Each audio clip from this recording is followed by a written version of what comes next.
बिस्मिल्लाहिर्रहमानिर्रहीम। अस्सलाम वालेकुम फ्यूचर डॉक्टर्स। आज हम पढ़ने वाले हैं डाइजेशन। आज हम पढ़ने वाले हैं डाइजेशन के कंप्लीट चैप्टर को। इस वन शॉट के अंदर हम कंप्लीटली डाइजेशन को पढ़ेंगे, ह्यूमन डाइजेस्टिव सिस्टम को पढ़ेंगे। जो जो टॉपिक इंक्लूडेड है पीएमडीसी में उसको स्टूडेंट्स हम डिस्कस करने वाले हैं। इसके अंदर कोई चीज आप लोगों को नहीं रहने वाली। आप जिस भी बोर्ड से बिलोंग करते हैं, आप सिंध से हैं, फर्डल से हैं, केपीके से हैं, बलोचिस्तान से हैं, सारे बच्चे यहाँ से अपनी तालीम को हासिल कर सकते हैं, क्योंकि हम आप लोगों के लिए पीएमडीसी के सिलेबस को फॉलो कर रहे हैं। हमने 10 चैप्टर आप लोग के लिए अपलोड कर दिए, बाकी ये आ रहा है। उसके बाद सिर्फ 5 चैप्टर है, वो भी 5 दिनों के अंदर कंप्लीट हो जाएंगे। तो एंड में हम कुछ एमसीक्यूज भी करते हैं। अगर आप एमडी ग्रेड में टॉप करना चाहते हैं सच में ही, तो व्हाट्सएप चैनल टीच दो को ज्वाइन कीजिएगा। वहां पर इंपॉर्टेंट गाइड सेंड की जाती हैं, जो कि एमडी ग्रेड में एमसीक्यूज आ सकती है, वो वाली चीज वहां से आप इजिली पीडीएफ आपको सेंड होते हैं, नोट्स से सेंड होते हैं टॉपर्स के। तो स्टूडेंट्स आपने इसको लाभ में ज्वाइन करना है, डिस्क्रिप्शन के अंदर आपको लिंक मिल जाएगी। और ये चैप्टर आपको हलवे तरीके से मैं क्लियर करवाऊंगी। जो जो टॉपिक इंक्लूड है उसकी एक्स्ट्रा जो आ सकती है वो भी पॉइंट्स आपको इस जो क्रश फोरस चल रहा है उसमें आप लोगों को मिल जाएंगे। कोई चीज आप लोग मिस नहीं करेंगे। अभी तक अगर आप लोगों ने चैनल को सब्सक्राइब नहीं किया तो भाई चैनल को सब्सक्राइब करें, बेल आइकन को लाजमी प्रेस करें, ताकि आने वाली हर वीडियो को नोटिफिकेशन आपको मिल सके। और एक अच्छा सा प्यारा सा आप लोगों ने कमेंट भी करना है, लाइक भी करना है और शेयर भी ग्रुप्स में मेरी वीडियो को करें। तो चले मेरे बच्चे स्टार्ट करते हैं। हमारे पास आज का जो चैप्टर हमने आप लोगों के लिए चूज किया है वो है डाइजेशन। जो जो चैप्टर हम आप लोगों के लिए चूज कर रहे हैं, इस वजह से ये चूज कर रहे हैं जो लाइन वाइज आपके चल रहे हैं, क्योंकि कॉन्सेप्ट जिस चैप्टर के मिलते हैं जिसके साथ हम पहले वो डिस्कस करें। उसके बाद तो वैसे ही हम अट्रैक्टिव टॉपिक अट्रैक्टिव चैप्टर की तरफ चलेंगे। जितने भी अट्रैक्टिव है वो हो चुके हैं, अब बस आपके माइनर्स रहते हैं, लेकिन वो एमडी गेट के अंदर इंक्लूडेड है, तो हमें सारे पढ़ने पड़ेंगे। स्टूडेंट सबसे पहले आपका वर्ड है डाइजेशन। अब आपको डाइजेशन का पता होना चाहिए कि भाई डाइजेशन क्या है। बच्चों, आप खाना खाते हैं तो आपका खाना क्या करता है, आप मुंह के अंदर माउथ के अंदर से उसे इंजेक्ट करते हैं। क्या क्या प्रोसेस होते हैं वो मैंने आप लोग लिख लिए हैं। पहले बेसिक है कि हमें डाइजेशन का पता होना चाहिए। तो स्टूडेंट्स हमारे पास डाइजेशन क्या होती है। डाइजेशन बच्चों, डाइजेशन एक ऐसा प्रोसेस होता है जिसमें स्मॉल जो लार्जर मोलिक्यूल होता है फूड का, उसे ब्रोकन करना, स्मॉलर मॉलिक्यूल ऑफ फूड में, उसे सिंप्लीफाई मेरे बच्चे आप क्या बोलते हैं, डाइजेशन। डाइजेशन एक ऐसा प्रोसेस होता है जिसमें जो बड़ा मॉलिक्यूल, जो हमने रोटी का टुकड़ा खाया है, बिरयानी की आप लोगों ने एक बुर्की सी लगाई है, उस बिरयानी की बुर्की या अपनी रोटी के टुकड़े को उससे लार्जर आप लोगों के मुंह में जाता है, फिर स्लेवरी ग्लैंड सलाइवा, फिर उसे बोलस की फॉर्म में कन्वर्ट करते हैं, फिर काइम होता है, फिर काइल होता है। ये सब हम पढ़ेंगे बच्चा, सब पढ़ेंगे। पहले डाइजेशन का मतलब समझे। डाइजेशन एक ऐसा प्रोसेस होता है जिसमें जो लार्जर मॉलिक्यूल होता है फूड का, वो टूटता है, किस में टूटता है, स्मॉलर मॉलिक्यूल ऑफ फूड में टूटता है। उस प्रोसेस को हम लोग क्या बोलते हैं, डाइजेशन बोलते हैं। ये चीज आपने क्या करनी है, याद रखनी है। आई होप आपको डाइजेशन का मतलब क्लियरली समझ आ गया। सो स्टूडेंट्स अब मैं हम चलते हैं आगे कि जब आप फूड के निवाले को डालते हैं तो वो किस किस तरीके से होता है। तो चलें, सबसे पहले आपके पास होता है इंजेशन। इंजेशन का मतलब होता है, डाइजेशन में पहला प्रोसेस होता है इंजेशन है। जब आप अपने खाने को मुंह के अंदर डालते हैं, बिरयानी की चमची बिरयानी जो है वो चमची से उठा के अपने मुंह में डालते हैं, या फिर आप रोटी का टुकड़ा उठा के अपने मुंह में डाल रहे हैं। सो स्टूडेंट, इंजेशन एक ऐसा प्रोसेस होता है जिसमें आप फूड को लेते हैं, फूड को लेते हैं किसके जरिए, आपकी मुंह की ओपनिंग के जरिए रहते हैं। फिर वो फूड कहाँ पहुंचता है, आपके सेल्स में पहुंचता है, आपको एटीपी मिलती है, आप मूव करते हैं। अगर आप फूड नहीं करते, आप एनर्जी नहीं लेते, तो आप देखिएगा आप कितने इनएक्टिव होंगे। तो सबसे पहले जो हमारे पास प्रोसेस है, जब हम खाने को मुंह के अंदर डालते हैं, फिर आप देखिएगा अल्लाह ताला ने हमें क्या क्या बनाया है, हमारी बॉडी के अंदर कितने कितने प्रोसेस हो रहे हैं, और वो अपने हो ही जा रहे हैं, वो इनवॉलेंटरी है, हमारे हाथ में नहीं है। स्टूडेंट्स, इंजेक्शन एक ऐसा प्रोसेस है, जब आप अपने खाने को अपने मुंह के अंदर डालते हैं, उस प्रोसेस को हम बोलते हैं इंजेक्शन। उसके बाद एक प्रोसेस आता है जिसका नाम है डाइजेशन। मैंने आपको बता दिया, डाइजेशन एक ऐसा प्रोसेस होता है जिसमें कॉम्प्लेक्स जो मॉलिक्यूल होते हैं, नॉन डिफ्यूजेबल होते हैं, वो किसमें चेंज होते हैं, सिंपल डिफ्यूजेबल मॉलिक्यूल्स में, उसे हम डाइजेशन कहते हैं। उसके बाद है एब्जॉर्प्शन। अब आखिरकार आपका फूड है, अब फूड जो है वो इंजेक्ट भी हो गया, वो टूट फूट भी गया, ब्रेक डाउन भी हो गया, नॉन डिफ्यूजिबल से डिफ्यूजिबल मॉलिक्यूल्स में हो गया, और आखिरकार अभी उस खाने को एब्जॉर्ब भी होना है। तो वो स्ट्रेस एब्जॉर्ब कैसे होगा? देखिए, जो सोल्यूबल मॉलिक्यूल होते हैं फूड के, जो कि यहाँ से डाइजेस्ट हो चुके हैं और एक डिफ्यूजिबल मॉलिक्यूल बन गए, वो जो सोल्यूबल मॉलिक्यूल है फूड के, वो एब्जॉर्ब हो जाएंगे आपकी कुछ इस तरीके से पेट के अंदर। अगर मैं बताना चाहूं, आपके पेट, भाई बन जा, बन जा, बन जा, बन जा। सो ये जे शेप एक तरह का ऑर्गन होता है। अब स्टूडेंट्स, यहाँ पर जो डाइजेस्टिव मेम्ब्रेन होती है, वहां पर जाके आपका खाना कुछ इस तरीके से एब्जॉर्ब हो जाता है, कुछ इस तरीके से। ये हम सब डिटेल में पढ़ेंगे, अभी आपका रिव्यू चल रहा है, आपको पता चले खाना किस किस तरीके से होता है। प्रोसेस आपके टेस्ट में आ सकते हैं। एक ऐसा प्रोसेस जिसमें सोल्यूबल मॉलिक्यूल जो फूड के हैं वो एब्जॉर्ब हो जाए डाइजेस्टिव मेम्ब्रेन और इंटेस्टाइन, और यहाँ पर आपकी जो इंटेस्टाइन है, वहां पर इसकी क्या होती है, लाइनिंग भी होती है, वहां पर भी एब्जॉर्ब हो जाता है, और ये एक्टिवेट करता है मेटाबॉलिक एक्टिविटीज को। मेटाबॉलिक एक्टिविटीज क्या है? मल्टीपल रिएक्शन का ओकर होना लिविंग ऑर्गेनिज्म में, उसे सिंप्लीफाई आप बोलते हैं, मैंने हर चीज का आपको जवाब मिलेगा यहाँ पर। मेटाबॉलिक एक्टिविटीज का मतलब है मल्टीपल रिएक्शन का, जब खाना इंटेस्टाइन की लाइनिंग में जाकर स्मॉल इंटेस्टाइन, लार्ज इंटेस्टाइन, देखें स्मॉल इंटेस्टाइन में भी एब्जॉर्प्शन होती है, मैं आपको पढ़ाऊंगी, लार्ज इंटेस्टाइन में जाके कंप्लीटली आपकी एब्जॉर्प्शन कंप्लीट होती है। तो वो इंडस्ट्रियल लाइन और जो डाइजेस्टिव मेम्ब्रेन है, वहां पर जाके खाना एब्जॉर्ब हो जाता है, फिर वो हमारी बॉडी के अंदर मल्टीपल रिएक्शन, मल्टीपल जूसेस से क्रिएट होते हैं, और फिर मल्टीपल एक्टिविटीज होने के बाद आपका खाना एब्जॉर्ब हो जाता है।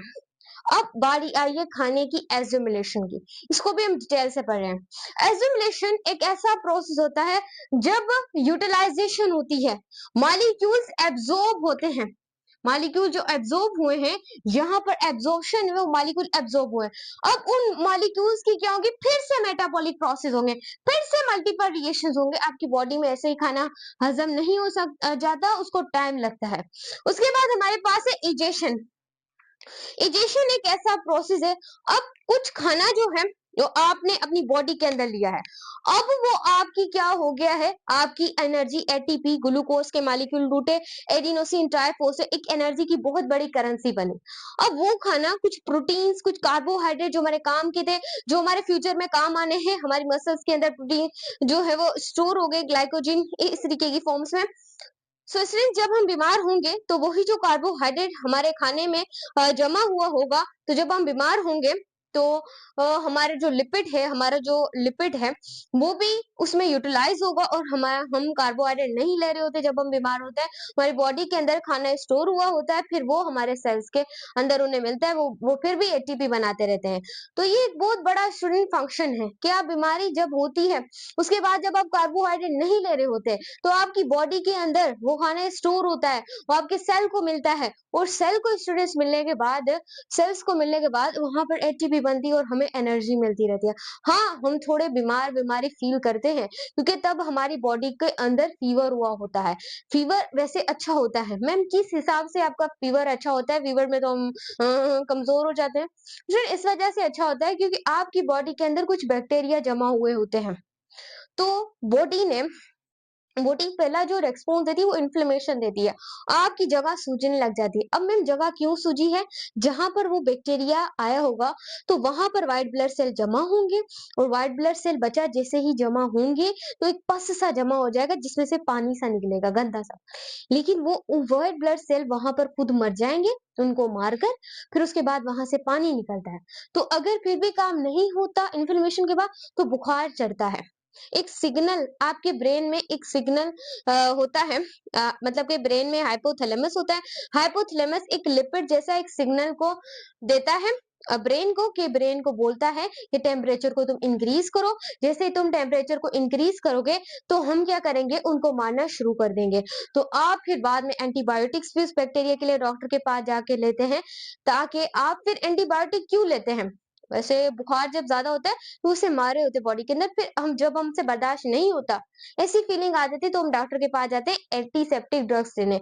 और वो एंटीसेप्टिक ड्रग इस वजह से लेते हैं कि हाइपोथैलेमस को वो ड्रग्स बोलती हैं कि अब तुम्हारा काम हो चुका है, अब तुम चुप करके बैठ जाओ।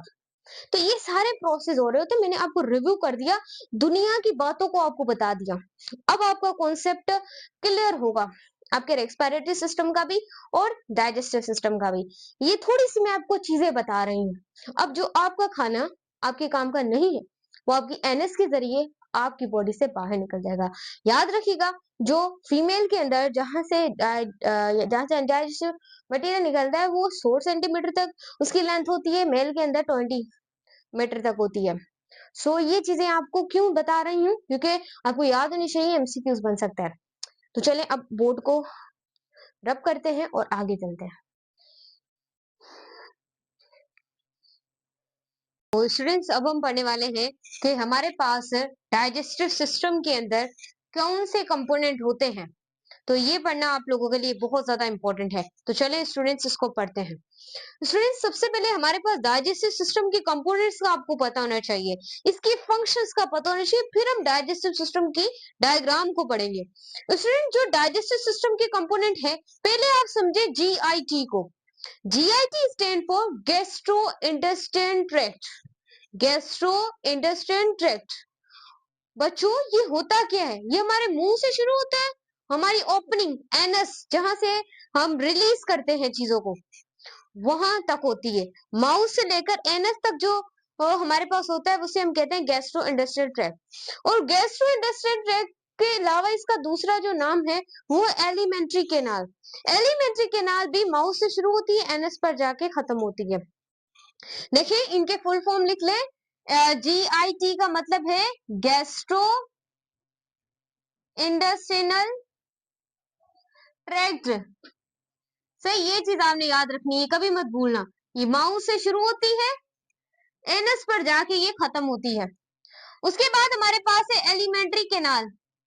ये माउथ से शुरू होती है, एनस पर ये भी खत्म होती है। एलिमेंट्री केनाल तो आपको नाम आता ही होगा स्टूडेंट। अब उसके बाद जो कंपोनेंट है, जो कि डाइजेस्टिव सिस्टम का इंपॉर्टेंट कंपोनेंट, वो है आप लोगों के पास एसेसरी ग्लैंड। एसेसरी ग्लैंड के अंदर हमारे पास आ जाता है लिवर, और हमारे पास क्या आ जाता है? पेनक्रिया आ जाता है। लिवर का काम आपको मैं आगे भी बताऊंगी, लेकिन अभी भी बता देती हूँ, ये डिटॉक्सिफिकेशन करता है। अगर कोई बंदा है वो शराब पी लेता है, अल्कोहल पी लेता है, तो वो एक तेजाब होता है जो आपकी बॉडी के लिए बहुत ज्यादा इफेक्टिव होता है। तो वो लिवर क्या करता है? उस शराब को फिल्टर करता है। पढ़ते हैं स्टूडेंट्स। स्टूडेंट्स, लिवर आपकी जो शराब पी होती है किसी भी पर्सन ने, उसको क्या करता है? डिटॉक्सिफाई करता है। डिटॉक्सिफाई का मतलब है उसे फिल्टर कर देता है, क्योंकि उसके अंदर बहुत ज्यादा बेकार केमिकल्स होते हैं। तो लिवर का थोड़ा सा काम आप समझ लें। पेनक्रिया आपकी इंसुलिन को बनाता है, और जिसकी बॉडी में इंसुलिन की डेफिशिएंसी हो जाती है, या तो उनके अल्फा सेल खराब हो जाते हैं, या तो उनके बीटा सेल खराब हो जाते हैं, जो कि इंसुलिन को क्रिएट करते हैं। सो ये पेनक्रिया का काम है, वो इंसुलिन को बनाता है। और जिनकी बॉडी के अंदर इंसुलिन सही तरीके से नहीं बन रही, एज की वजह से भी नहीं बनती, तो हमें इंसुलिन की क्या लगानी पड़ती है? सुइयां लगवानी पड़ती हैं। इसको सब डिटेल में पढ़ेंगे। अब हम चलते हैं, सबसे पहला जो कंपोनेंट है आपका डाइजेस्टिव सिस्टम का, वो होता है ओरल कैविटी। ओरल कैविटी को आप बकल कैविटी भी कहते हैं। ओरल कैविटी के जो कंपोनेंट्स है, वो आ जाता है लिप्स, आपके दांत, आपकी जुबान, आपके पैलेट। एक सॉफ्ट पैलेट होता है, एक हार्ड पैलेट होता है। सही है। सो ये सारी चीजें मैं आप लोगों को पढ़ाने वाली हूँ कि ओरल कैविटी, जो बकल कैविटी है, जो मुंह के अंदर, मुंह, हमारा जो मुंह है, माउथ है, उसके अंदर ये जो सारी चीजें हैं, ये सारी चीजें मिलकर क्या करती हैं, इनको हम पढ़ते हैं। क्योंकि ऐसे ही खाना जाके पेट में नहीं गिर जाता, काफी प्रोसेस होते हैं उसके बाद। ओरल कैविटी से खाना जैसे ही बकल कैविटी में गया, अब लिप्स क्या फंक्शन करेंगी, दांत क्या फंक्शन करेंगे, जुबान क्या फंक्शन करेगी, उसके बाद पैलेट क्या फंक्शन करेंगे, ना ऊपर वाला नीचे वाला हिलता है, तो ये सारी चीजें हमने याद रखनी है। अब पढ़ते हैं। स्टूडेंट्स, लिप्स का काम होता है, ये याद रखिएगा, ये मेल्ट हुई होती है हाईली वस्कुलर स्केलेटन मसल्स की।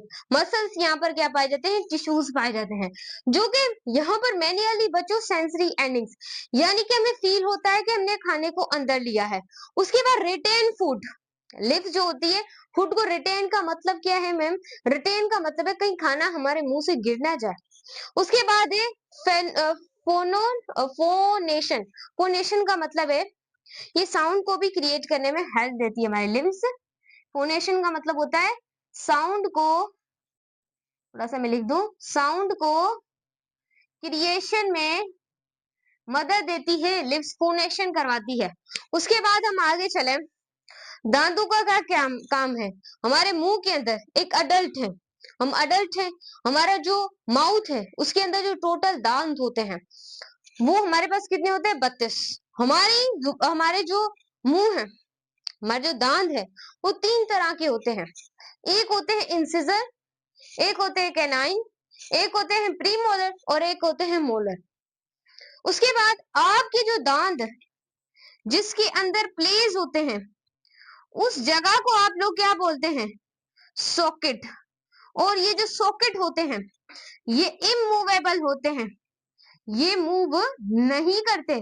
मैंने आपको बता चुकी हूं, ये सॉकेट इमूवेबल होते हैं, ये मूव नहीं, इमूवेबल जॉइंट होते हैं, ये मूव नहीं होते, जिसके अंदर आपके क्या लगे होते हैं, दांत लगे होते हैं। तो ये प्लेस किसके अंदर होते हैं, सॉकेट्स के अंदर होते हैं। जब हम छोटे बच्चे थे, जब हम छोटे बच्चे थे तब हमारे जो मुंह के अंदर दांत थे, जिसे मिल्क टीथ बोलते हैं, वो कितने थे, 20। जैसे जैसे हमने ग्रो किया, हम बड़े हुए, तो हमारे जो मुंह है उसके अंदर कितने दांत हो गए, टोटल 32 दांत हो गए। ये चीज आपने याद रखनी है। उसके बाद हमारे जो दांत है उनको डायफोडोन कहा जाता है। ये आपको कोई फ्री में तो बताएगा ही नहीं, पैसे लेकर भी नहीं बताएगा, जो चीजें मैं आपको बता रही हूँ। इसके अलावा कहीं से आपका एम्प्टी गेट का एक टुकड़ा भी आप बोलते हैं ना, वो नहीं आएगा। अगर मेरी क्रश कोर्स को ज्वाइन किया हुआ और मुझे देख रहे हैं, देखो स्टूडेंट, आजकल जो भी पढ़ा रहा है 8,000 9,000, और सही किसी बच्चे को रेस्पॉन्स ही नहीं मिल रहा। सारों का मेरे साथ कनेक्शन है, किसी किसी बच्चे ने ज्वाइन किया है, वो उसको छोड़ के मेरी क्लासेस ले रहे हैं बायोलॉजी की, और बोल रहे हैं मैम आप क्या ही बता रही हैं। मेंशन व्हाट्सएप चैनल पे मुझे इतना अप्रिशिएट करें मेरे स्टूडेंट्स। सो आपने भी मुझे अप्रिशिएट लाजमी करना है, चैनल को ज्वाइन करना है व्हाट्सएप पे, और सब्सक्राइब और लाइक करना है।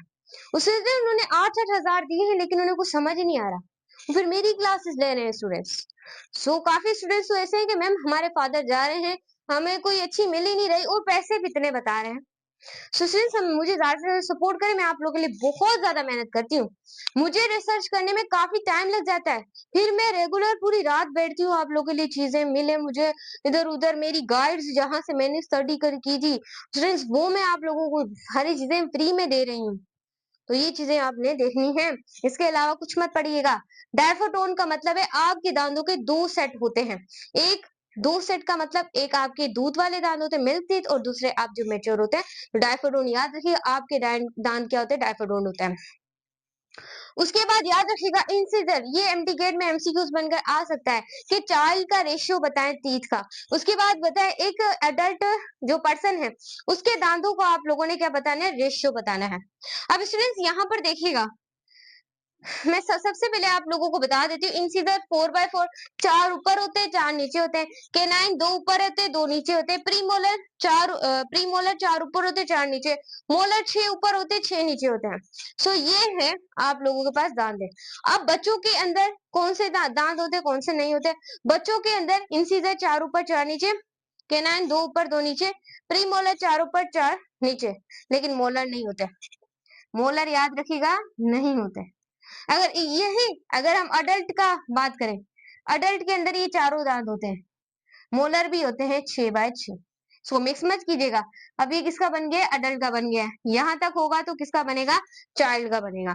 ये आपने एमसीक्यूज याद रखना है, आपसे रेशियो भी पूछा जा सकता है। उसके बाद है टंग। जुबान क्या है, जुबान रिश्ते बनाती है, जुबान रिश्ते तोड़ती है, जुबान बात बनाती है, जुबान बात को खत्म करती है, जुबान चढ़ाती है, जुबान ही गिराती है। तो हमने जब भी दुनिया में जुबान इस्तेमाल करनी चाहिए, सोच समझ कर करनी चाहिए, अच्छे कामों के लिए करनी चाहिए।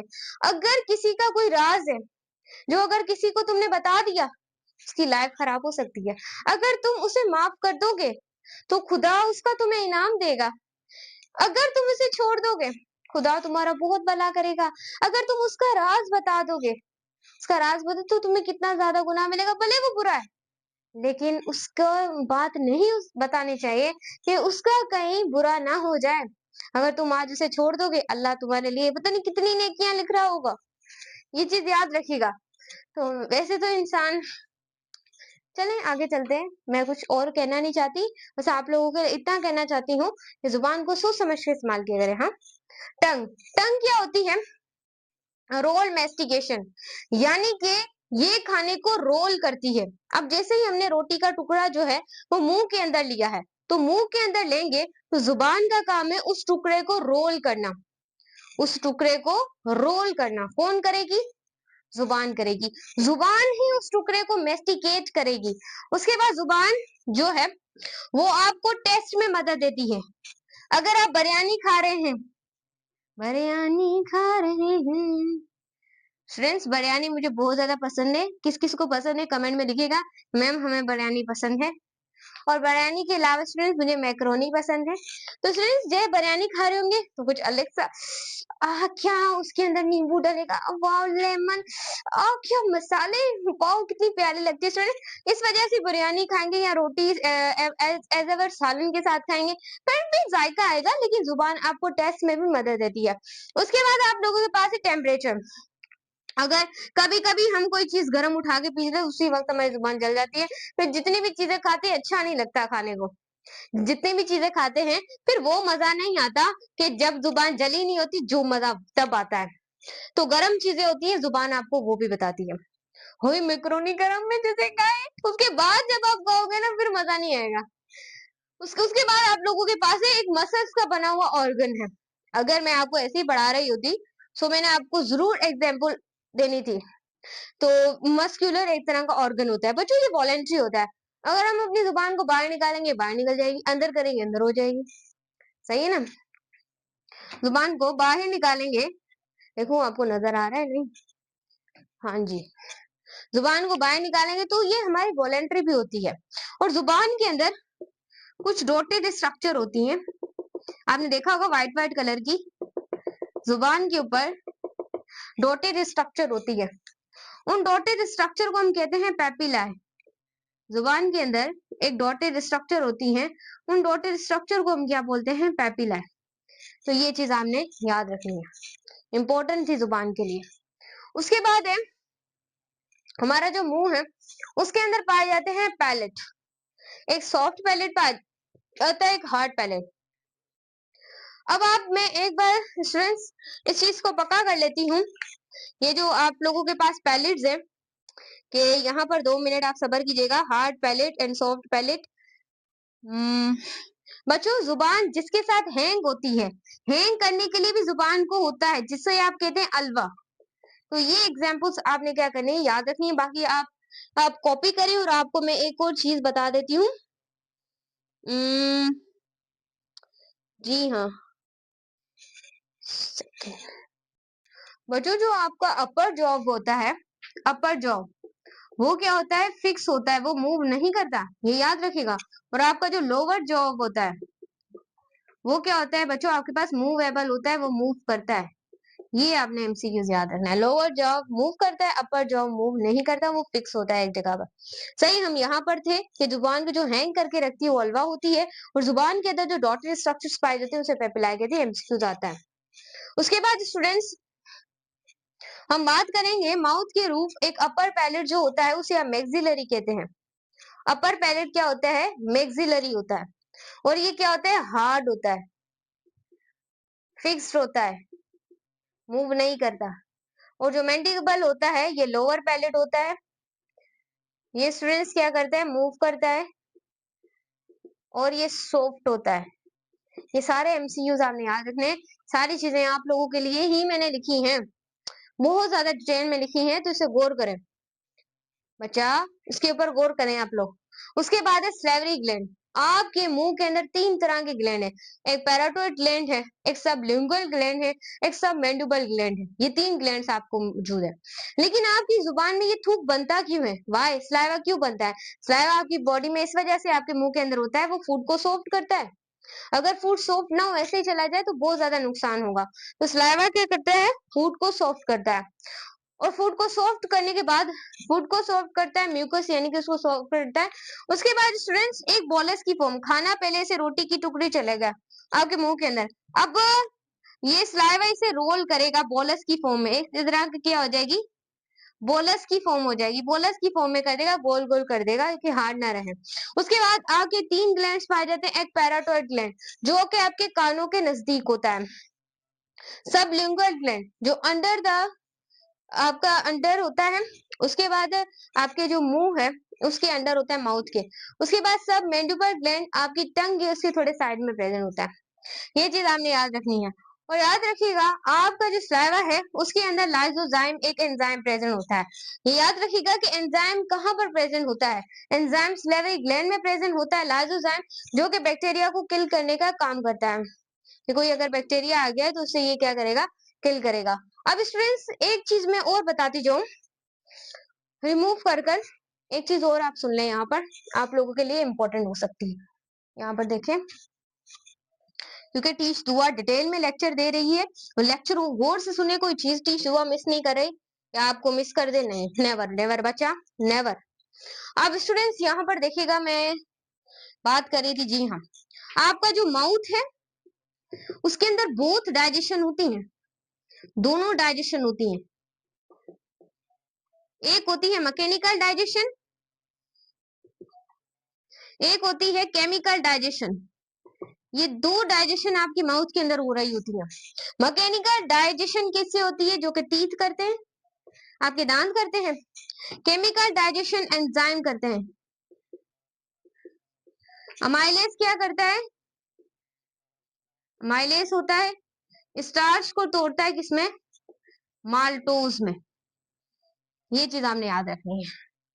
एमसीक्यूज आ सकता है कि कहां पर आपकी जो होती है वो दोनों डाइजेशन होती हैं, तो हमने याद रखना है वो होता है आपके माउथ के अंदर। अगर मैकेनिकल डाइजेशन है तो वो आपके दांतों के साथ होगी, अगर केमिकल डाइजेशन है तो वो एंजाइम करेगा। कौन? अमाइलेज स्टार्च को चेंज करेगा, किसमें? माल्टोज में। This is very important. ये चीज आपने क्या करनी है? याद रखनी है। जरा आप लोग यहाँ पर देखते जाएं, आपको सारी चीजें इंपॉर्टेंट यहाँ पर मैंने बता दी है बच्चों। उसके बाद आप लोग खाना जाएगा फेरेंक्स में, फिर लैरिंक्स में जाएगा, फिर ट्रेकिया में जाएगा, स्मॉल इंटेस्टाइन, लार्ज इंटेस्टाइन, फिर उसके बाद बच्चों एनएस के जरिए आपका खाना आपकी बॉडी से बाहर निकल जाएगा। लेकिन हम हर एक पार्ट को स्टूडेंट्स डिटेल में पढ़ेंगे, तो हमने वीडियो को कहीं से भी पार्ट को मिस नहीं करना। अगर आप मिस करेंगे आपका नुकसान होगा, और नुकसान होते हुए मैं आपको बर्दाश्त नहीं कर सकती। मैं आपको बहुत अच्छे वीडियो लेक्चर दे रही हूँ, तो लाइक सब्सक्राइब और कमेंट लाजमी करें, और डोंट स्किप द वीडियो। अगर स्किप करेंगे तो कोई चीज रह जाएगी, फिर बोलेंगे हमने तो टीच दुआ के पास पढ़ा था। फिर ऐसे ही ना स्टूडेंट्स, आप पूरा देखें, पूरा देखें। मैं बार बार आपको, अब इसमें से एमसीक्यूज क्या आ सकते हैं, चल चले एमसीक्यूज देख लेते पहले। ये एमसीक्यूज पक्का आएगा, ये पक्का आएगा स्टूडेंट। आप बोलेंगे मैं, आप साथ में बैठी हुई है टेस्ट बना रही, साथ में नहीं बैठी हुई स्टूडेंट, मेरा एक्सपीरियंस है।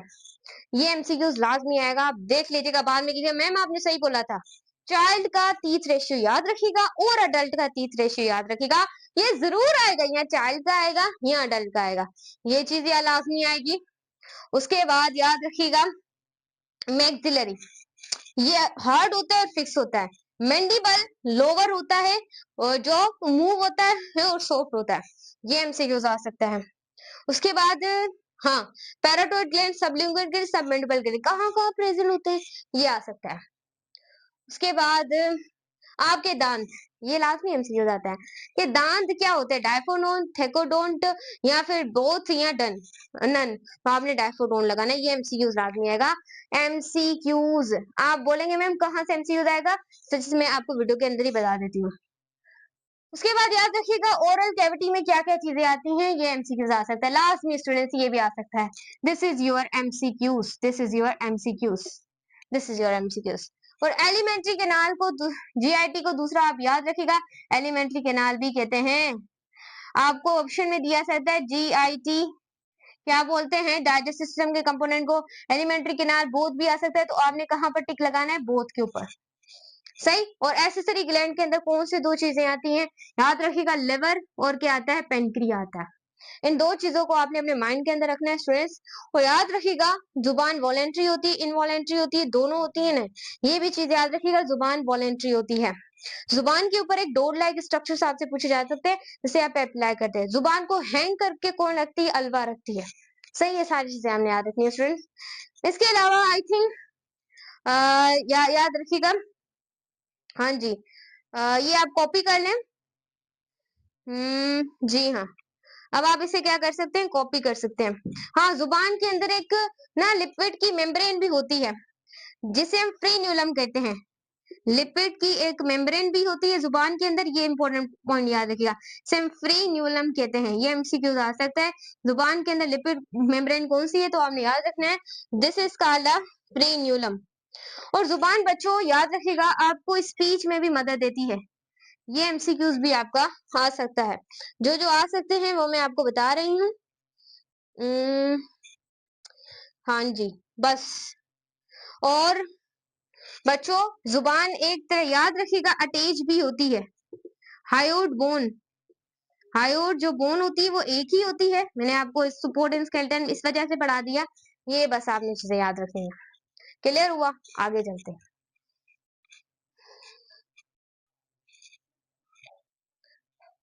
बिस्मिल्लाहिर्रहमानिर्रहीम, अस्सलाम वालेकुम फ्यूचर डॉक्टर्स। सो आज हम पढ़ने वाले हैं ह्यूमन डाइजेस्टिव सिस्टम को। कंप्लीटली स्टूडेंट्स पढ़ेंगे, कोई चीज मिस नहीं करेंगे।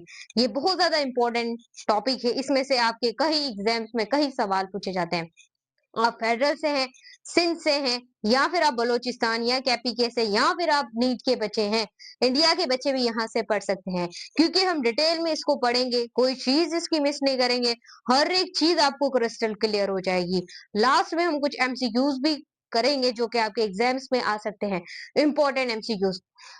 उसके बाद हमारा व्हाट्सएप चैनल टीच दुआ को ज्वाइन कीजिएगा, और डिस्क्रिप्शन में लिंक मिलेगा, वहां पर इंपॉर्टेंट नोट्स, पीडीएफ, जो भी इंपॉर्टेंट नोटिफिकेशन है वो वहां पर आती रहती है। आपको हर चीज का वहां पर पता चलता रहता है। अभी से अगर आपने सब्सक्राइब नहीं किया तो भाई सब्सक्राइब तो कर दें, बेल आइकन को लाजमी प्रेस करें, ताकि आने वाली हर वीडियो को नोटिफिकेशन आपको मिलती रहे। तो चलिए स्टार्ट करते हैं बच्चे। स्टूडेंट्स, हमारे पास ह्यूमन डाइजेस्टिव सिस्टम को हम कंप्लीट पढ़ने वाले हैं। देखें, मैं ऊपर वाले हिस्से मिटाकर कैमरे को फिर ऐसे नीचे करूंगी, फिर नीचे वाली चीजें भी आपको क्लियर नजर आएंगी। मैंने इस वजह से ये सारा एक ही बोर्ड के ऊपर लिखा है, क्योंकि अगर मैं सेकंड टाइम अगर इसे मिटाऊं, वरना मैं ऐसा भी लेकिन स्टूडेंट्स आपको समझ नहीं आएगा। इस वजह से मैं आपको सारी चीजें समझाऊंगी, फिर आपको क्रिस्टल क्लियर हो जाएगा। यहाँ पर आप लोगों ने, मेरे बच्चे, देखना है, गौर से आप लोगों ने देखना है। अब students, human digestive system, digestive system से पहले मैंने आपको डाइजेशन बढ़ा दिया है। लार्जर मॉलिक्यूल को स्मॉल में कन्वर्ट करने को हम डाइजेशन कहते हैं। उसके बाद स्टूडेंट्स याद रखिएगा, पहला जहां से हम खाने को एंटर करते हैं, उस ओपनिंग को हम क्या बोलते हैं, माउथ बोलते हैं। माउथ के अंदर याद रखिएगा, GIT का मतलब है जो माउथ से शुरू हो, एनस पर जाकर खत्म हो। और GIT और एलिमेंट्री कैनाल, ये दो नाम है इसके। तो माउथ से खाना जाता है, एनस से रिलीज हो जाता है। ऐसे माउथ से लेकर एनस तक ओपनिंग दो होती है, एक GIT गैस्ट्रो इंटेस्टाइन ट्रैक्ट, और एक हमारे पास होती है एलिमेंट्री कैनाल। ये दोनों माउथ से शुरू होती है, एनस पर जाके खत्म होती है। अब माउथ में हमारे पास कौन कौन सी चीजें होती हैं, टीथ, हमारे दांत मौजूद होते हैं, जो कि खाने को छोटा छोटा करते हैं, टुकड़ों में करते हैं। और दांत हम जो दांतों के जरिए डाइजेशन होती है उसे मैकेनिकल डाइजेशन बोलते हैं। जो एंजाइम्स के जरिए डाइजेशन होती है उसे हम केमिकल डाइजेशन कहते हैं। अब बात सुने मेरे स्टूडेंट्स, बात सुने आप लोग, बहुत इंपॉर्टेंट है। माउथ के अंदर दोनों डाइजेशन होती है, मैकेनिकल और केमिकल। आपसे एमसीक्यूज में पूछा जा सकता है कि मैकेनिकल और केमिकल डाइजेशन कहाँ पर होती है, तो आपने कहना है हमारे मुंह के अंदर होती है, हमारे माउथ के अंदर होती है। उसके बाद स्टूडेंट्स, टीथ होते हैं, हमारे मुंह के अंदर टंग होती है, इनके मैंने आपको फंक्शंस भी पढ़ा दिए हैं। स्लाइवा होता है जो खाने को रोल करता है, बोलस की फॉर्म में कन्वर्ट करता है। टंग क्या करती है, टेम्परेचर को देखती है कि खाना ठंडा है या गर्म है। टेस्ट को देखती है, बिरयानी है या कोई और सालन है या फिर कोई और चीज है, ये आपको टेस्ट भी बताती है। टेम्परेचर भी बताती है और ये वॉलेंट्री होती है। आप इसको बाहर निकालो अंदर निकालो, ये आप लोगों की मर्जी होती है। और आपकी जुबान पर डॉटेड डॉटेड एक तरह की स्ट्रक्चर्स होती हैं जिन्हें आप पेपिलाई कहते हैं। और आपको मैंने बताया था कि जुबान को जो हैंग करके रखती है वो अल्वा होती है। और जुबान किसके साथ अटैच होती है? हायोइड बोन के साथ, जो कि आप लोगों के पास एक पाई जाती है।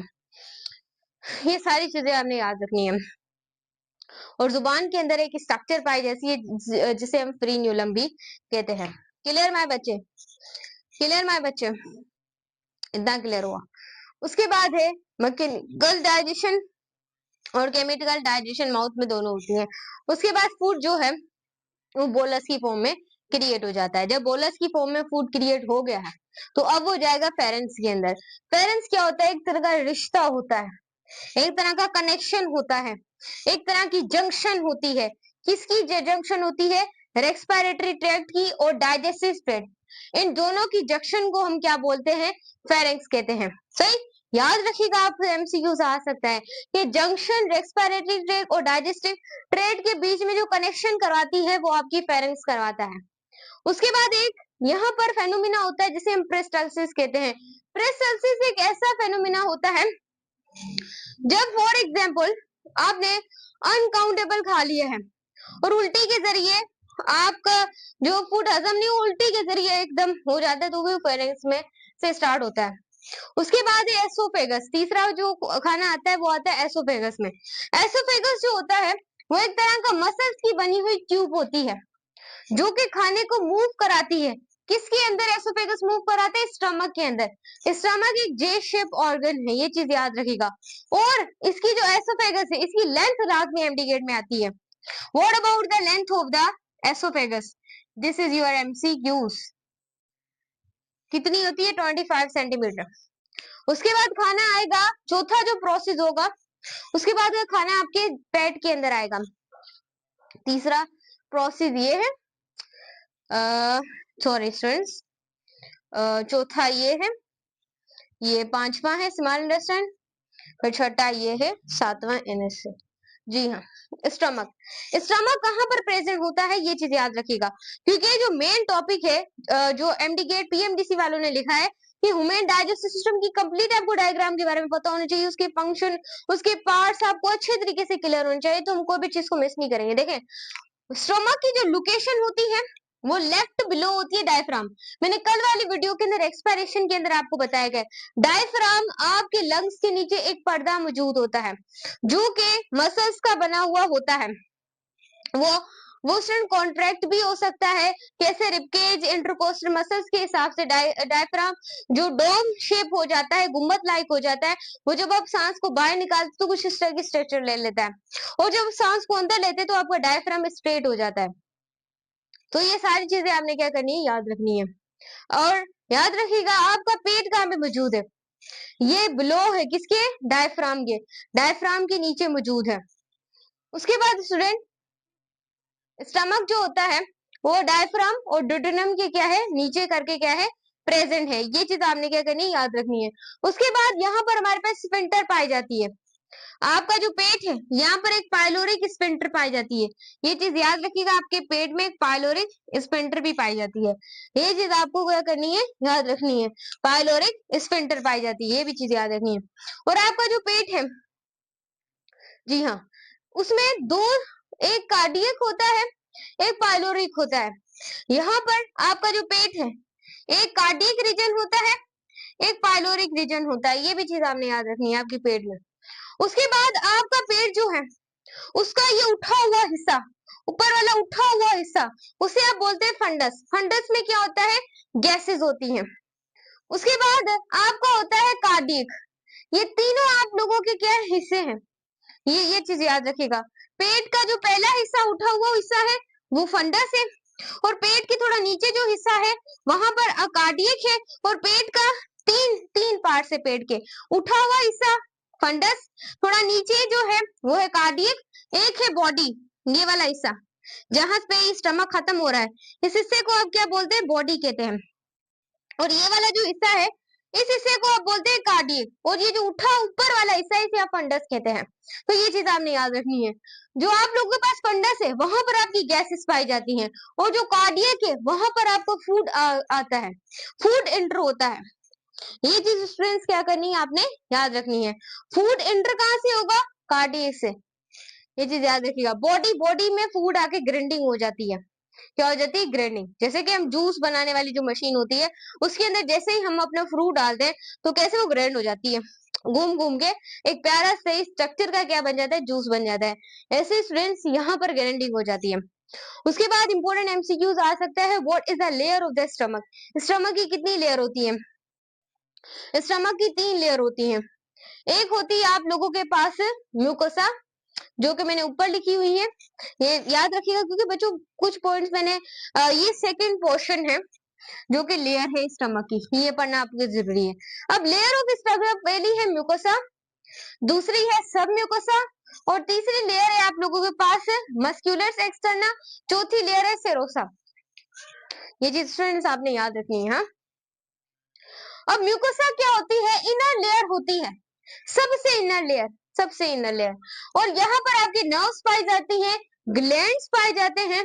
उसके बाद यहाँ पर आपकी ब्लड वेजल्स भी पूछ सकते हैं, what is the layer of the stomach that present in a blood vessel and glands and nerves.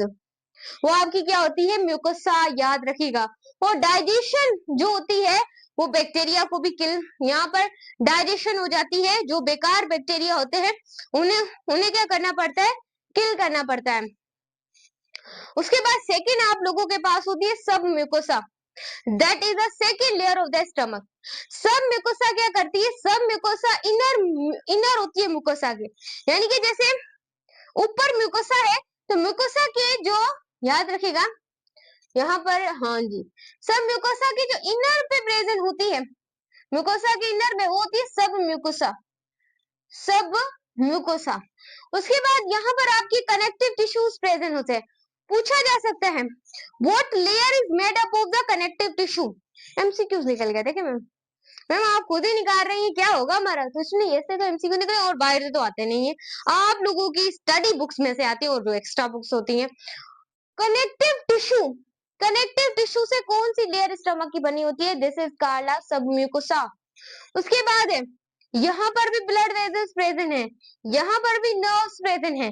यहाँ पर दो चीजें प्रेजेंट है, ब्लड वेसल्स और नर्व्स। यहाँ पर ग्लैंड्स भी प्रेजेंट है, ये डिफरेंशिएट याद रखना, ये एमसीक्यूज आ सकता है।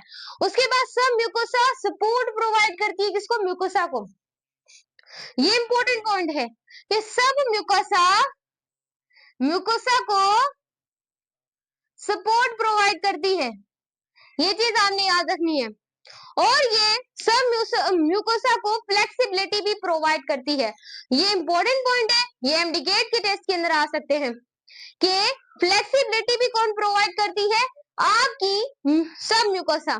ये चीज आपने याद रखनी है।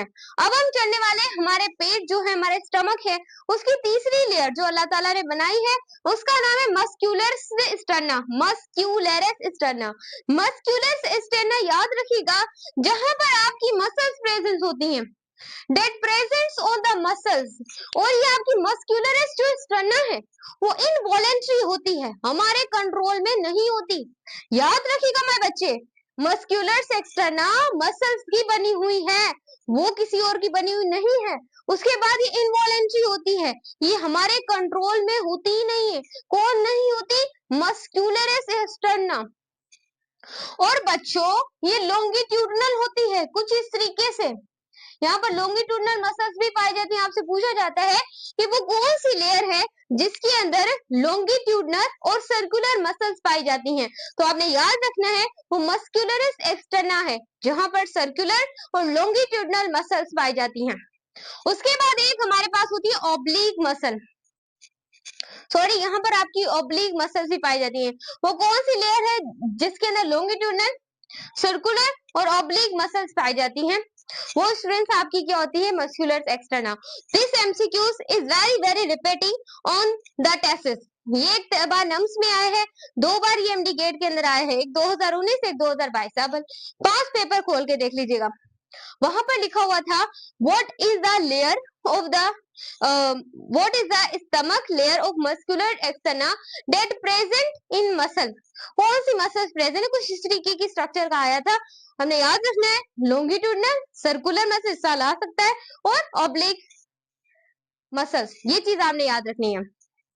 बहुत इंपॉर्टेंट चीज है बच्चे, इस वजह से मैंने यहाँ पर साथ में लिखा है ताकि आप अच्छे तरीके से इसे नोट कर सके। टेस्ट के 1 महीने पहले आपने बायो रिपीट करनी है, बायो रिपीट करनी है फर्स्ट एड एंटर की। मैंने तो आई थिंक आपको 15 दिन में कंप्लीट करवा दूंगी, बस आपने 15 दिन कंसिस्टेंसी से बायो को रिवाइज कर लेना मेरे लेक्चर से। उसके बाद याद रखिएगा माय स्टूडेंट्स, एक चीज मैं आपको बता दूं, एक चीज मैं आपको बता दूं, व्हाट्सएप चैनल को ज्वाइन किया करें, क्योंकि हम साथ ही साथ जब आपका एमडी के नियरेस्ट आएगा, हम इन चैप्टर के आप लोग के लिए एमसीक्यूज लेके आएंगे।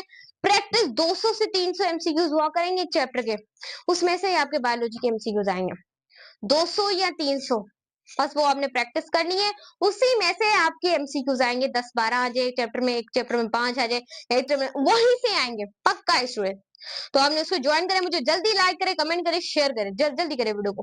उसके बाद स्टूडेंट देखें, ये एमसीक्यूज क्लियर हो गया। उसके बाद है serosa. Serosa is the fourth layer of the stomach. आपसे पूछा जाता है कि सेकेंड लेयर क्या है स्टमक की, आप बोलेंगे सब म्यूकोसा। आपसे पूछा जा सकता है कि चौथी लेयर कौन सी है स्टमक की, this is called serosa. Serosa जो होती है वो आखिरी लेयर होती है स्टमक की, ये थिन लेयर होती है, ये कनेक्ट करवाती है स्टमक को एब्डोमिनल कैविटी से। मेरे बच्चे तो यहाँ पर आपने गौर से देखें, कोई चीज आपने मिस नहीं करनी। I will again that repeating ना ओनली फॉर माय स्टूडेंट्स। अब देखें, सेरोसा एक पतली सी लेयर होती है, this is a thin layer. ये मेरे बच्चे क्या करती है, ये हमारे पेट को जोड़ती है, हमारे पेट को जोड़ती है एब्डोमिनल कैविटी के साथ। This layer is called serosa. Serosa का एमसीक्यूज आपकी नम्स में 4-5 बार आया है कि जो सेरोसा है पूछा जाता है what is the layer of the stomach that connect to the stomach and abdominal cavity, this is called as serosa. Important point, I hope you clear the layer of the stomach and याद रखिएगा बच्चों, ये भी part है stomach का, ये भी मैं लाइन लगा देती हूँ। स्टमक का पार्ट कौन सा है, ये मैंने स्टमक के पार्ट्स लिखे हैं ताकि आपको डायग्राम पूरी पढ़ानी थी। ये पूरे स्टमक के हैं, यहाँ पर भी क्या है, स्टमक की लेयर्स है, बस स्टमक में आपको इतना ही पढ़ना पड़ेगा।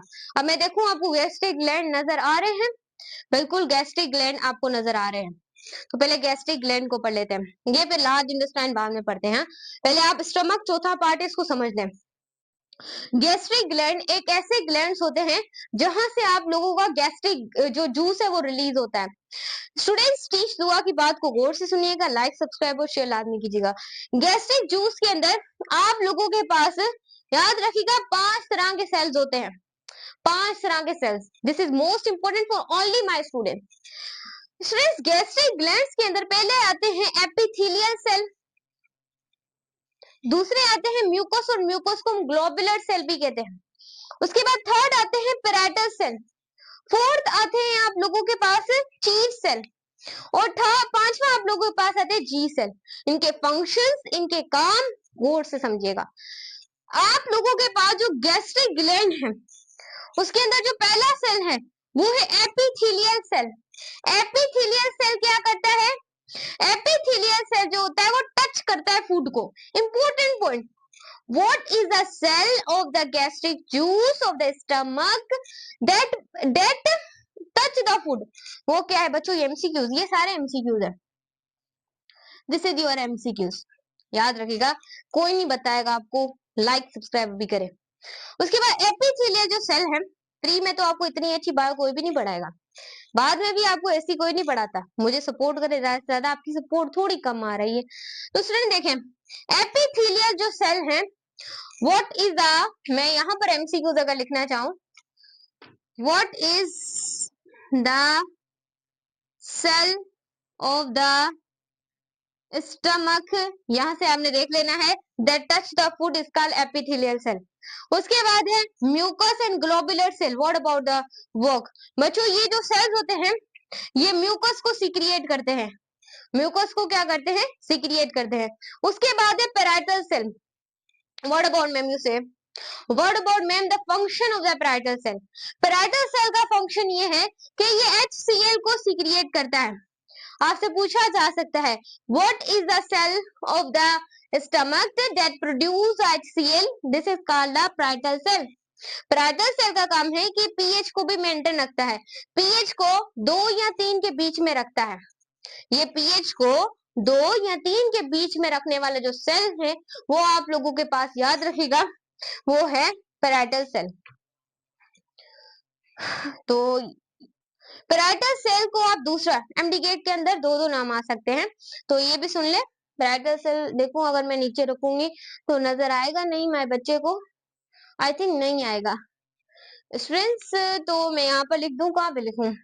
देखिए आपका जो पैराइटल सेल है याद रखिएगा उसे ऑक्जेंटिक सेल भी कहते हैं, ऑक्जेंटिक सेल भी कहते हैं, ये चीज याद रखिएगा। सही है, ये चीज याद रखिएगा। मैं थोड़ा सा इसे देख लूं, पक्का कर लूं, फिर ऑक्जेंटिक सेल्स ही कहते हैं ना, थोड़ा सा देख लूं स्टूडेंट्स, वेट कीजिएगा। हाँ जी, पैराइटल सेल को आप ऑक्जेंटिक सेल्स भी कहते हैं, ये चीज आपने याद रखनी है। और चीफ सेल को आप दूसरा जाइमोजिन सेल भी कहते हैं, जाइमोजिन सेल। देखिएगा जो आपके पास पैराइटल सेल होता है उसे आप दूसरा ऑक्जेंटिक सेल भी कहते हैं। MCQs, what about the cell of the stomach? What about the cell of the stomach that maintain the pH and that secrete the HCl? This is called oxantic and parietal cell. इस दोनों में से कोई भी नाम आ सकता है, ये चीज याद रखिएगा। उसके बाद ये फूड को भी सॉफ्टन करता है, ये सारे फंक्शन दिए जा सकते हैं। इसमें से पूछा जा सकता है what about the cell of the stomach that soften the food and active the pepsinogen and kill the germ। जहां से एमसीक्यूज आ सकते थे सारा लिख दिया, अब तुम नहीं आ सकते क्लियरली। उसके बाद स्टूडेंट चीफ सेल को आप जाइमोजिन सेल कहते हैं। आपसे पूछा जाता है what is the cell of the stomach that produce the enzyme plus gastric juice? This is called a chief cell, this is called zymogen. Chief cell दोनों आ सकते हैं। तो अगर आपको पता होगा ज्यादातर टीचर बस चीफ सेल बताते हैं, जाइमोजिन के बारे में बताते नहीं है, बच्चे का गलत हो जाता है भाई। अगर आपको ऑप्शन में बहलाने के लिए दिया जाए चीज सेल, जाइमोजिन सेल, बोथ नन, तो बोथ पे टिक लगाना है ना हमारे बच्चे। गौर करें क्या करेंगे, अगर मेरी बात सुनी होगी, वीडियो लेक्चर को पूरा देख रहे, जो स्टूडेंट देख रहे भाई तेरा तो भला होगा, दूसरों का तो छोड़ दे, दूसरों ने पढ़ना होगा तो पढ़ लेंगे। पांचवा क्या है? जी सेल। जो जी सेल्स होते हैं वो एंडोक्राइन ग्लैंड्स, एंडोक्राइन ग्लैंड से क्या प्रोड्यूस होते हैं? एंडोक्राइन ग्लैंड से आपके हॉर्मोन्स होते हैं। एल्डोस्टेरोन किसके अंदर होता है? मेल के अंदर होता है मैम। एक्स्ट्रोजन किसके अंदर होता है? फीमेल के अंदर होता है। सही है ना, समझ आ रहा है? हम तो चले, ये आप लोगों ने देखना है। आई होप आपको विजिबल हूं, मैं बार बार चेक कर रही हूँ, माए बच्चे को विजिबल होना चाहिए। देखिए उसके बाद है थोड़ा ना स्टूडेंट्स बहुत हो गया ये, अब मैं ये नीचे वाले पोर्शन को रिमूव करूंगी, आपने इसे कॉपी कर लेना है, क्योंकि मैं कुछ चीजें यहाँ पर आपको बताने वाली हूँ, तो ये सेल्स आप लोगों ने याद रख लेने थे। मैं हट भी गई थी सामने से, या आप इसे कॉपी कर ले, हट भी गई थी सामने से मैं, जी हाँ, ये यहाँ से इस तरीके से रिमूव हो जाए तो अच्छा है, ताकि थोड़ा गंद जो है वो कम बचे। सो यहाँ से मैं इसे रिमूव कर रही हूँ। चलें जी, चलें जी, यहाँ पे कोई और पार्ट तो नहीं था ना?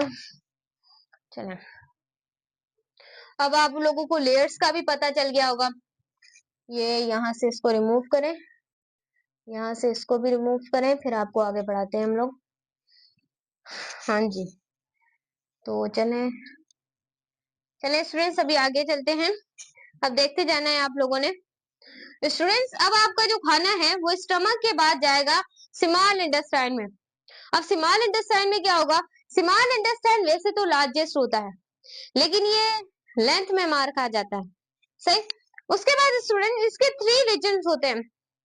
आपसे पूछा जा सकता है what is the intestine of the what is the intestine जिसके अंदर 3 रीजन्स होते हैं? This is called small intestine.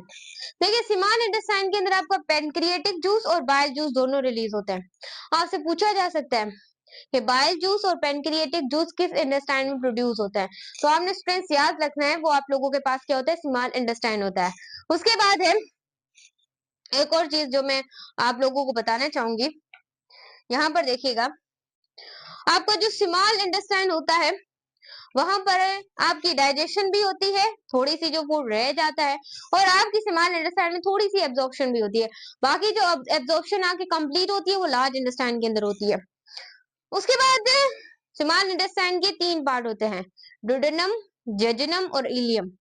सही। स्मॉल इंटेस्टाइन के 3 रीजन्स होते हैं। पहला होता है डुडेनम, डुडेनम, दूसरा होता है जेजुनम, तीसरा होता है इलियम। ये चीज आपने याद रखनी है।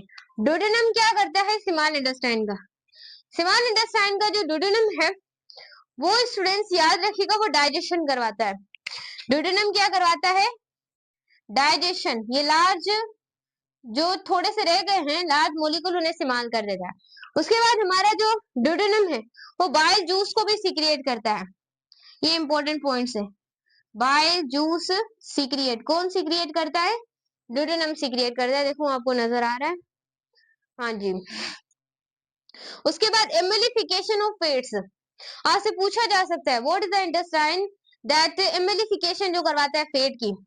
ये भी याद रखिएगा, जो एमिलिफिकेशन करवाता है फेट की वो आपके पास कौन होता है, स्मॉल इंटेस्टाइन।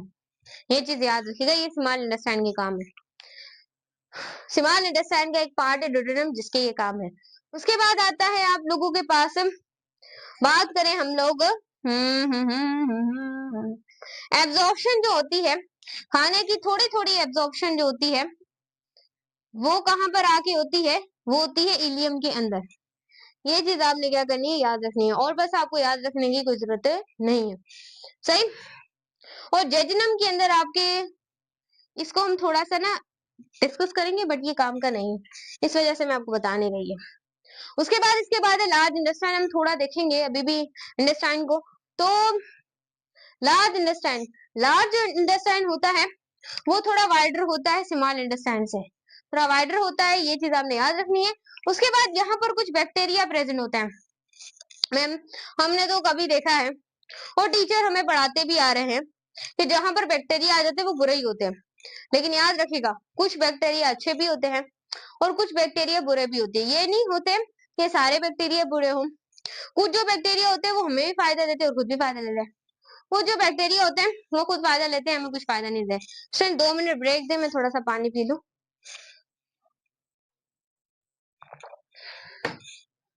बार बार वीडियो बंद हो जाती है ना, फिर दोबारा फिर ओपन करना, सेट वेट होना, फिर बंदा, मैं पानी तो पीती नहीं हूँ, आपको बढ़ाते बढ़ाते तो भी पी लिया। अब देखिए स्टूडेंट, अब वो कंटेन करता है बैक्टीरिया को और एब्जॉर्प्शन करवाता है, तो रह जाता है साल्ट और वाटर। आपसे पूछा जा सकता है कि कौन सा इंटेस्टाइन है जो एब्जॉर्प्शन करवाता है साल्ट और वाटर की, और जिसके अंदर बैक्टीरिया होते हैं और वो वाइडर होता है। ये तो नहीं पूछा जाएगा वाइडर वाला। और उसके बाद यहाँ 3 पार्ट्स होते हैं लार्ज इंटेस्टाइन के, एक सीकम, एक कोलन, एक अपेंडिक्स। ये चीज आपने याद रखनी है। इनके फंक्शंस हम एक बार रिमूव करके लार्ज इंटेस्टाइन और स्मॉल इंटेस्टाइन को पढ़ेंगे, उसके बाद हम लेक्चर का डाउन कर देंगे, खत्म कर देंगे। सही। उसके बाद आपका खाना लार्ज इंटेस्टाइन में भी आ गया। अब आपका जो खाना है वो एनएस के जरिए आपकी बॉडी से जो अनडाइजेस्टिव फूड होगा, मैं थोड़ा सा इसको नीचे कर लेती हूँ ताकि आपको थोड़ी सी मैं एनएस दिखा सकूं। ये कुछ इस तरीके से हो गया, ऐसे देखें। सही। अब आपको मैं एनएस दिखा रही हूँ थोड़ी सी। स्टूडेंट्स ये आपके पास क्या है, एनएस है। अब एनएस के जरिए आपका जो अनडाइजेस्टेड फूड होता है वो आपकी बॉडी से आउट हो जाता है, और जो काम का फूड होता है जैसे कि प्रोटीन प्लस एटीपी, वो क्या है यहाँ से स्टूडेंट बन जाती है। ये चीज याद रखिएगा जो काम का होता है। सो आई होप आप लोगों को ये क्लियर हो। आप लोग देखते जाए, मैं थोड़े से आपको एमसीक्यू थोड़े से डिस्कस करवा देती हूँ इसको ऊपर करके कुछ इस तरीके से दैट आई विल। हाँ हाँ हाँ हाँ, थोड़ा सा सामने कर देते हैं इसको। जी हाँ जी हाँ जी हाँ, स्टूडेंट देखें यहाँ पर आप लोगों के लिए ही है। देखें तो स्टूडेंट्स अब देखें, अब आप लोगों के एमसीक्यू थोड़े से हम देख लेते हैं। तो स्टूडेंट्स, ह्यूमन जो डाइजेस्टिव सिस्टम है वो कौन सा रीजन है जो कि एक तरह का जंक्शन होता है रेस्पिरेटरी सिस्टम और डाइजेस्टिव सिस्टम। ये एमसीक्यूज बनना भी मुमकिन हो सकता है। उसके बाद प्रेसेल्सिस कहाँ से स्टार्ट होती है, याद रखिएगा हमारे बच्चे, स्टार्ट होती है फेरेंक्स से। उसके बाद एसोफेगस, एसोफेगस जो है वो मसल्स की बनी हुई ट्यूब है। मूव फूड, फूड जो है वो मूव कैसे करता है स्टमक में, वो कौन सा पार्ट है आपके डाइजेस्टिव सिस्टम का, एसोफेगस। ये भी एमसीक्यूज बन सकता है और ये लेंथ तो लाजमी याद करनी है। उसके बाद है स्टमक, स्टमक जो है वो प्रेजेंट होता है स्टूडेंट, लेफ्ट होता है डायफ्राम के बिलो होता है, डायफ्राम के डुडेनम, डुडेनम किसका पार्ट है, स्मॉल इंटेस्टाइन का। उसके बाद यहाँ पर पाइलोरिक स्फिंक्टर भी प्रेजेंट होता है, पाइलोरिक स्फिंक्टर भी प्रेजेंट होता है। कार्डियक्स और पाइलोरिक्स ये सारी चीजें मैंने आपको बता दी, ये तीनों स्फिंक्टर्स होती हैं। उसके बाद जो स्टमक का उठा हुआ हिस्सा है यहाँ पर आप लोग देख रहे हैं, इसे आप फंडस कहते हैं जहां पर गैसेस होती हैं। और कार्डियक में आपका जो फूड है वो एंटर होता है और बॉडी में आपकी फूड की क्या हो जाती है, ग्राइंडिंग हो जाती है। आपसे पूछा जाता है ग्राइंडिंग कहाँ से होती है, तो ये सारी चीजें हमने सिरोसा लेयर्स के एमसीक्यू स्टूडेंट्स मैंने आप लोगों को पहले ही बता दिए थे। इसमें तो कोई अभी रहा नहीं कि मिस ने नहीं बताए, मैम ने बता दिए हैं। हाँ जी, अभी और इसमें से आ सकता है, जी हाँ जी हाँ जी हाँ हाँ, पैनक्रियाटिक जूस और बाइल जूस कहाँ से सीक्रिएट होता है, ये भी एमसीक्यूज बन सकता है। जी हाँ, उसके बाद डाइजेशन वाला तो वैसे भी बनेगा, दोनों डाइजेशन आपको बार बार चीख चीख के बताया कि क्या कहाँ पर होती है, माउथ के अंदर होती है। तो जरा आप इसे नोट कर लें, थोड़ा सा स्मॉल इंटेस्टाइन और लार्ज इंटेस्टाइन को डिटेल में थोड़ा पढ़ लेते हैं।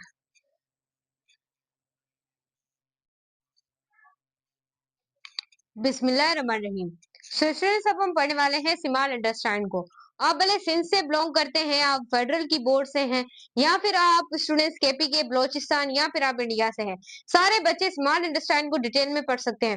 तो चले अब हम स्टडी करते हैं स्मॉल इंटेस्टाइन को। लाइक सब्सक्राइब और शेयर कीजिएगा, व्हाट्सएप चैनल टीचरों को ज्वाइन कीजिएगा, वहां पर इंपोर्टेंट नोट्स और पीडीएफ आप लोगों को मिलते रहते हैं। चले स्टार्ट करते हैं। स्टूडेंट्स, हमारे पास स्मॉल इंटेस्टाइन क्या होता है, आपका खाना जो है स्टमक से सीधा आगे गिरता है स्मॉल इंटेस्टाइन में। तो इसको डिटेल में पढ़ने की जरूरत थी क्योंकि इसमें से आपके एमडीकेट के आ सकते हैं एमसीक्यूज, इस वजह से मैंने उस डायग्राम के अंदर भी एक्सप्लेन किया, लेकिन मुझे लगा कि इसको डिटेल में भी आप लोगों को पढ़ाना चाहिए, इसमें से एमसीक्यूज आ सकते हैं बहुत ज्यादा।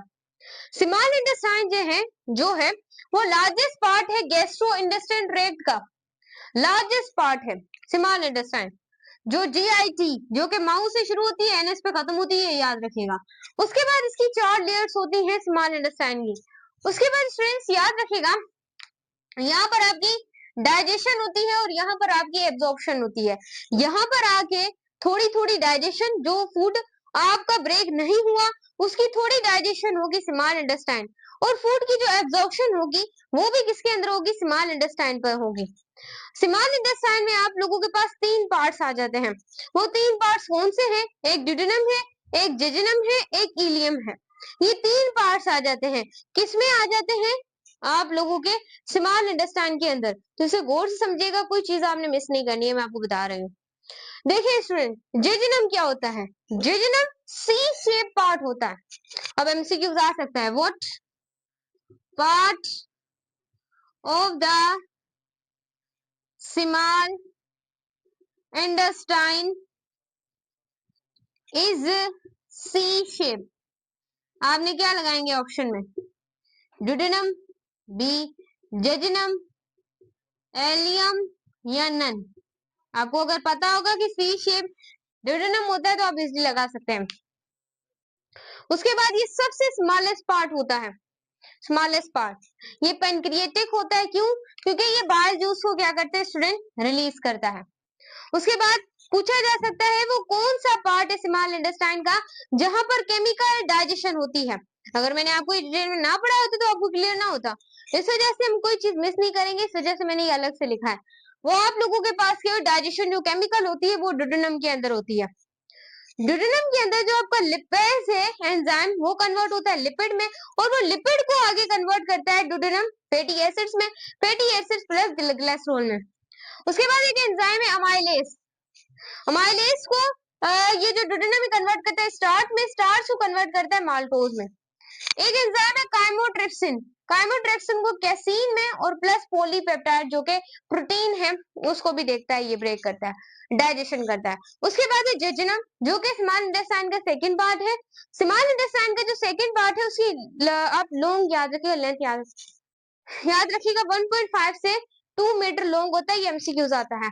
उसके बाद आप लोगों के पास है यहाँ पर एंजाइम सीक्रेट, आपसे पूछा जा सकता है what is the type of the small intestine that secret the enzymes. ये वाले एंजाइम आपने देखने, सक्रेज को सक्रोज में कन्वर्ट करता है, सक्रोज को ग्लूकोज प्लस फ्रक्टोज में कन्वर्ट करता है। ये मैं आपको बायोलॉजिकल मॉलिक्यूल की वन शॉट में डिटेल में पढ़ा चुकी हूँ, बहुत कॉन्सेप्चुअल है ये। उसके बाद है माल्टोज। माल्टोज माल्टेज एंजाइम है, उसको कन्वर्ट करते हैं माल्टोज में, और फिर माल्टोज से उसे कन्वर्ट करते हैं ग्लूकोज प्लस गैलेक्टोज में। उसके बाद आप लोगों के पास आता है लैक्टेज जो कि लैक्टोजिन बच्चों का दूध होता है। जब छोटे छोटे बच्चों की बर्थ हुई होती है तो उन्हें अच्छे तरीके से प्रोटीन्स को देने के लिए हम बच्चों को लैक्टोजिन पिलाते हैं, जब मिल्क के अंदर होता है ये लैक्टेज जो एंजाइम है ये लैक्टोज में कन्वर्ट करता है जेजुनम, और जेजुनम इसको ग्लूकोज प्लस लैक्टोज में कन्वर्ट करता है। उसके बाद है न्यूक्लियोटिडेज। ये भी एक एंजाइम है जिसे न्यूक्लियोटाइड में कन्वर्ट किया जाता है, फिर कन्वर्ट किया जाता है न्यूक्लियोसाइड में। उसके बाद है पेप्टिडेज। पेप्टिडेज भी एक तरह का एंजाइम है जिसे कन्वर्ट किया जाता है पेप्टाइड में, और पेप्टाइड को कन्वर्ट किया जाता है अमीनो एसिड्स में। नेक्स्ट हमारे पास है इलियम। इलियम भी किसका पार्ट है, वो भी स्मॉल इंटेस्टाइन का पार्ट है। अब ये क्या करता है स्टूडेंट्स, ये लार्जेस्ट पार्ट होता है, ये चीज आपने याद रखनी है, this is the largest part. Largest part है, इसकी जो लेंथ होती है 3 to 4 मीटर क्या होता है स्टूडेंट्स, लॉन्ग होता है। उसके बाद ये जो पार्ट है यहाँ पर फेस्चर्स पाई जाती छोटी छोटी, उन फेस्चर का नाम आपने याद रखना है, जिनका नाम है पेलिकेस सर्कुलरस। आपसे पूछा जा सकता है कि फेस्चर्स कहाँ पर प्रेजेंट होती है, कौन से टाइप ऑफ स्मॉल इंटेस्टाइन में, तो आपने याद रखना है this is the ileum. Ileum के अंदर प्रेजेंट होती है। इलियम जो है वो कंटेन करता है फिंगर लाइक प्रोजेक्शन। आपसे पूछा जाता है इस तरीके से, तो फिंगर लाइक प्रोजेक्शन होती है स्मॉल इंटेस्टाइन में, उस फिंगर लाइक प्रोजेक्शन को आप क्या बोलते हैं, विलाय कहते हैं। और ये विलाय किसके अंदर होते हैं, इलियम के अंदर होता है। और ये जो विलाय होते हैं, विलाय के अंदर होता है ग्लूकोज, याद रखिएगा एमसीक्यूज के लिए, ग्लैक्टोज, वाटर होता है, और यहाँ पर सल्फर होता है, और विटामिन B12 होता है। ये एमसीक्यूज बार बार आता है स्टूडेंट, इसको देखिएगा, एमसीक्यूज को देखिएगा ये वाले को, कि विलाय के अंदर क्या क्या चीजें होती हैं, ग्लूकोज, ग्लैक्टोज, वाटर होता है, सल्फर होता है, और विटामिन B12 होता है। उसके बाद बच्चों ये कंटेन करता है लैक्टेल्स को। लैक्टेल्स के अंदर फैटी एसिड्स होते हैं, ग्लिसरॉल होते हैं, ये चीज आपने याद रखनी है। उसके बाद यहाँ पर हम यहाँ पर देखें सुस्ट्रेंस, और यहाँ पर एब्जॉर्प्शन होती है न्यूट्रिएंट्स की, जो सिमिलर वाटर होता है उसकी भी यहाँ पर स्टूडेंट्स क्या होती है, एब्जॉर्प्शन होती है। सो ये चीज आपने याद रखनी है, ये आपके एग्जाम्स में आ सकती है, बहुत ज्यादा इंपॉर्टेंट चीजें हैं, जरा आप लोग इसे देखें। सो स्टूडेंट्स यहाँ पर आप लोगों ने देखना है, ये वाली चीजें आप लोगों को याद करनी पड़ेंगी। This is the most important things. यहाँ पर आपसे एमसीक्यूज आ सकते हैं कि एंजाइम्स किसके अंदर सीक्रिएट होते हैं, सक्रेज सब सक्रोज में कन्वर्ट होता है, तो उसमें से क्या रिलीज होता है।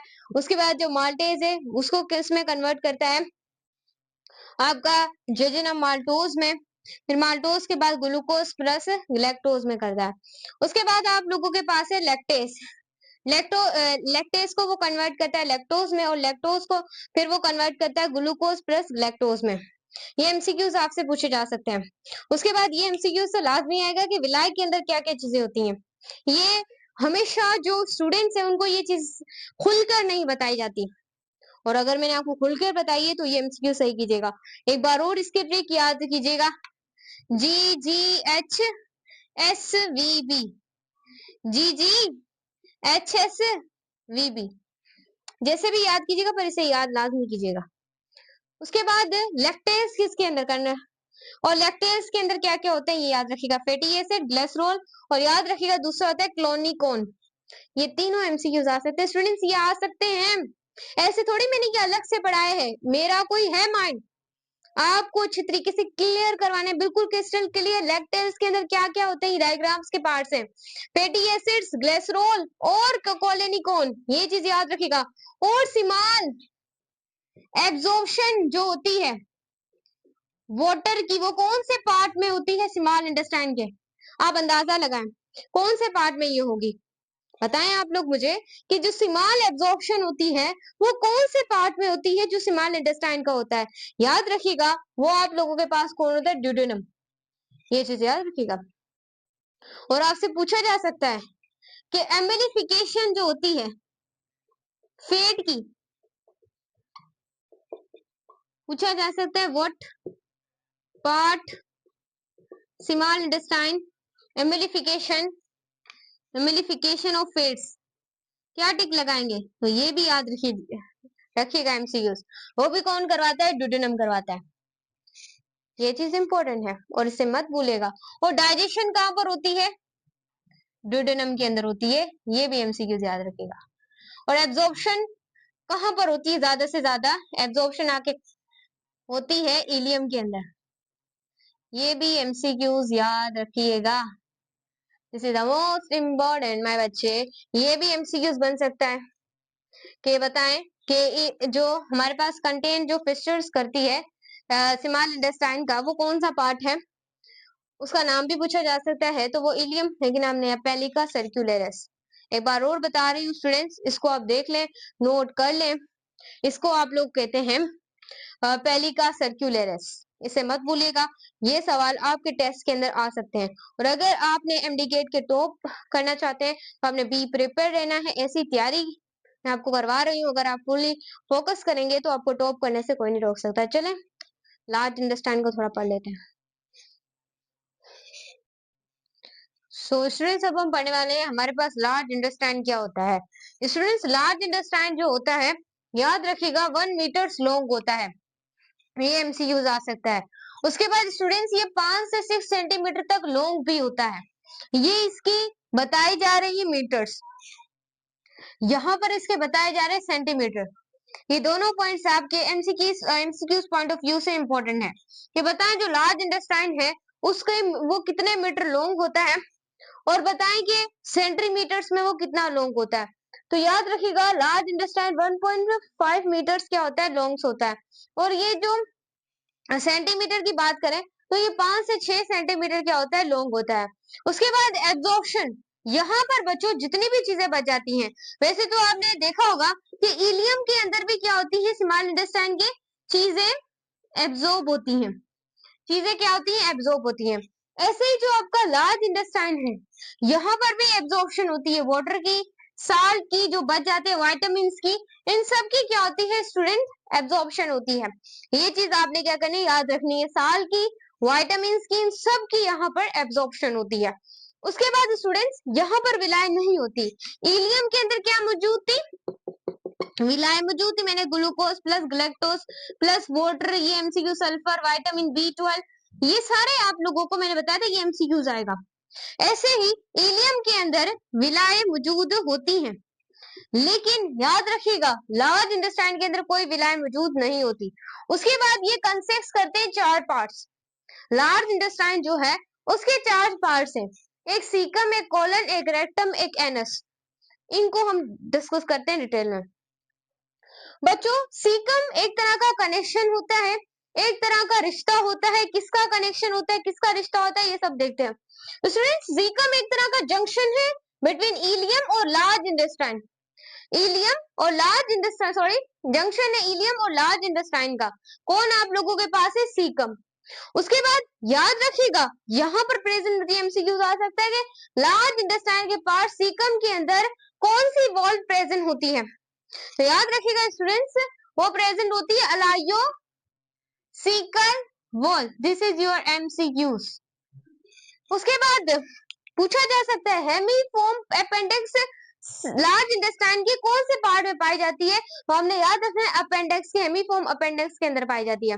उसके बाद हमारे पास है कॉलन, जो कि लार्ज इंटेस्टाइन का ही पार्ट है। कॉलन के अंदर एब्जॉर्प्शन होती है, किसकी एब्जॉर्प्शन होती है, जो बचे हुए साल्ट, बचा हुआ वाटर टेक प्लेस। यहाँ पर बैक्टीरिया प्रेजेंट होते हैं जिसे हम लैक्टोबैसिलियस कहते हैं। बच्चों कुछ बैक्टीरिया जो होते हैं वो हमारे काम के होते हैं, खुद भी फायदा लेते हैं, हमें भी फायदा देते हैं।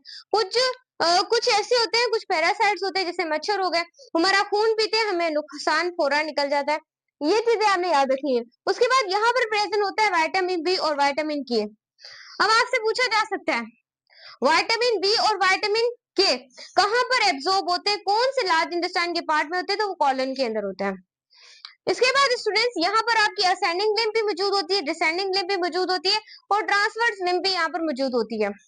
एंड जो सिग्मोइड है वो भी यहाँ पर क्या होते हैं, प्रेजेंट होते हैं। ये चीज आपने याद रखनी है। उसके बाद नेक्स्ट है रेक्टम।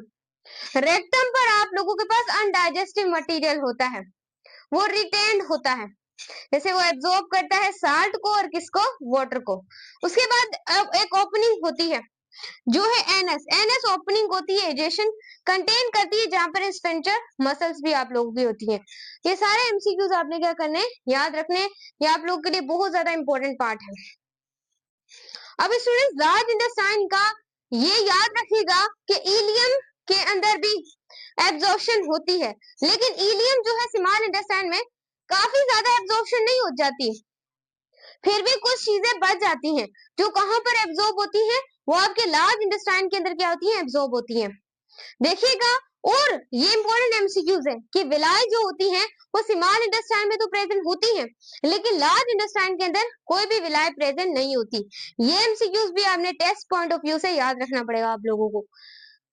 ये सारे बच्चों इंपॉर्टेंट है, इन सारों को आप लोगों ने क्या करना है, रिव्यू करना है, सही है। और पूछा जा सकता है कि असेंडिंग, डिसेंडिंग और ट्रांसवर्स कहां पर पाई जाती हैं। याद रखिएगा ये आपके कॉलन जो पार्ट होता है इसमें। और MCQs junction between ileum and large intestine, उसे सिंप्लीफाई आप क्या बोलते हैं, सीकम कहते हैं, बहुत ज्यादा इंपॉर्टेंट है। उसके बाद यहाँ पर जो इजेशन होती है, ओपनिंग होती है, जहां से अनडाइजेस्टेड फूड बाहर निकलता है, दिस इज कॉल्ड एनस। और बच्चों एक पेस्ट की फॉर्म बन जाती है जिसको हम फीसिस कहते हैं। ये चीज आपने याद रखनी है। अब बच्चों ये फीसिस इस वजह से बना है क्योंकि important carbohydrate, protein, amino acids, ये सारे लिपिड, ये सारे जो है काम की चीजें निकाल ली हैं। अब जो काम की चीजें जो हमें एटीपी भी प्रोवाइड नहीं कर रही, सो उसको वो पेस्ट की फॉर्म में, फीसिस की फॉर्म में बॉडी से रिलीज कर देगा। Bye bye.